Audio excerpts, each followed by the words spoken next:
আমন্ত্রণ রাত ১টার এসএটিভি সংবাদে। প্রিয় নেতার অন্তিম প্রয়াণে এখন শোকে বিহ্বল সারা বিশ্ব। যে যেভাবে পারছেন তুলে ধরছেন মহানায়কের স্মৃতি। এরই মধ্যে ঘোষণা করা হয়েছে প্রিয় মাদিবার শেষ বিদায়ের আনুষ্ঠানিক পরিকল্পনা। আশা করা হচ্ছে শেষ যাত্রায় মাদিবা পাশে পাবেন তার কাছের বন্ধুসহ বিশ্ব নেতাদের, যাদের উপরই নির্ভর করছে ম্যান্ডেলার আজীবন লড়ে যাওয়া মানবতা প্রতিষ্ঠার অঙ্গীকার। আরো জানাচ্ছেন এহতেশাম ইমাম।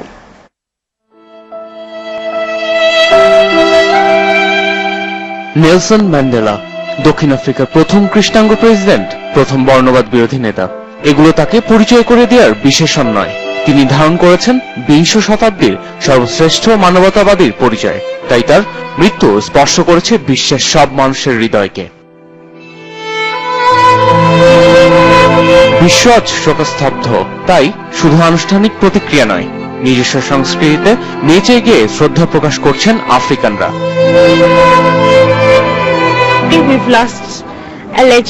জীবনে দেখা সর্বশ্রেষ্ঠ মানুষটিকে হারিয়েছি আমরা, তবে তিনি চলে যাননি, তিনি আছেন, তিনি বেঁচে থাকবেন আমাদের হৃদয়ে। এই মহানায়কের মৃত্যুতে বিশ্ব হারিয়েছে তার অভিভাবককে। তাই শতাব্দীর এই শ্রেষ্ঠ মানুষটিকে শেষবারের মতো বিদায় জানাতে বিশ্বের নেতৃস্থানীয় বন্ধু সহ ক্ষমতাধর সব নেতাই যাচ্ছেন দক্ষিণ আফ্রিকায়। এর মধ্যে Jimmy Carter, Kofi Annan, Bishop Tutu, Bill ক্লিন্টনের মতো নেতারা তো রয়েছেনই। ম্যান্ডেলার শেষকৃত্য অনুষ্ঠানে সরকারি পরিকল্পনার আনুষ্ঠানিক ঘোষণা দিয়েছে কর্তৃপক্ষ।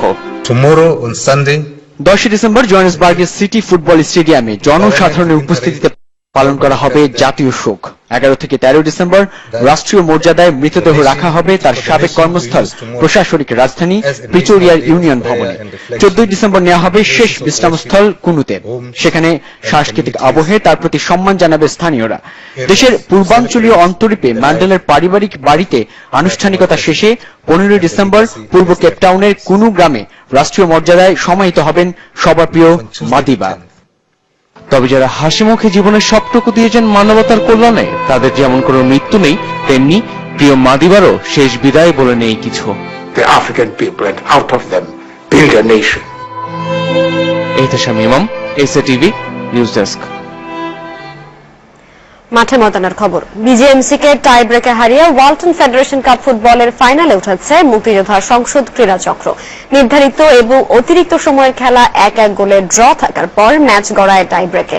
সোমবার ফাইনালে মুক্তিযোদ্ধার প্রতিপক্ষ শেখ জামাল ধানমন্ডি ক্লাব। বঙ্গবন্ধু জাতীয় স্টেডিয়ামে ম্যাচের প্রথমার্ধে গোল পায়নি কেউই।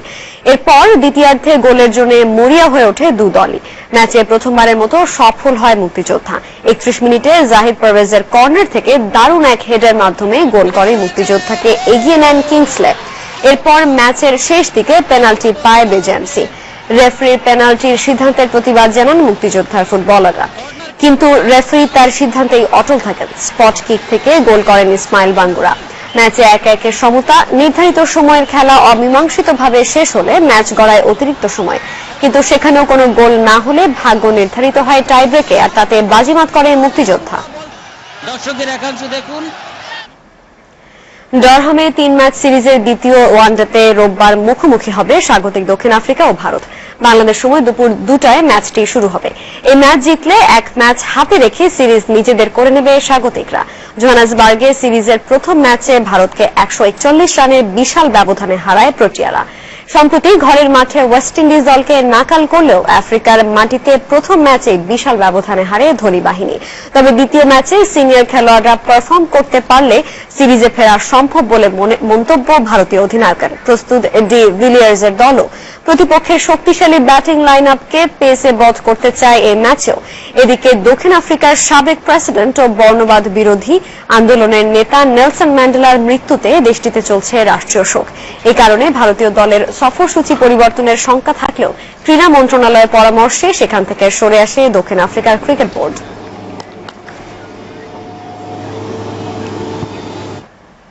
রাত 1টার এসএটিভি সংবাদ শেষ করার আগে শিরোনামগুলো আরেকবার। সংকট নিরসনের মধ্যস্থতায় ঢাকায় কর্মব্যস্ত জাতিসংঘ দূত। শীর্ষ দুই নেত্রীর সঙ্গে বৈঠক, দুপক্ষকে সমঝোতায় বসবার আহ্বান। রোববার পদত্যাগ করবেন জাতীয় পার্টির মন্ত্রীরা। নির্বাচনে না যেতে অনড় এরশাদ বললেন, জীবিত থাকতে অন্য কারো পার্টির চেয়ারম্যান হবার সুযোগ নেই। সমঝোতার জন্য সরকারকে নমনীয় হবার আহ্বান সুশীল সমাজের, সব দলকে নির্বাচনে আনতে নতুন তফসিলের পক্ষে সুজন। এ ছিল রাত ১টার এসিটিভি সংবাদ। ধন্যবাদ সবাইকে, শুভরাত্রি।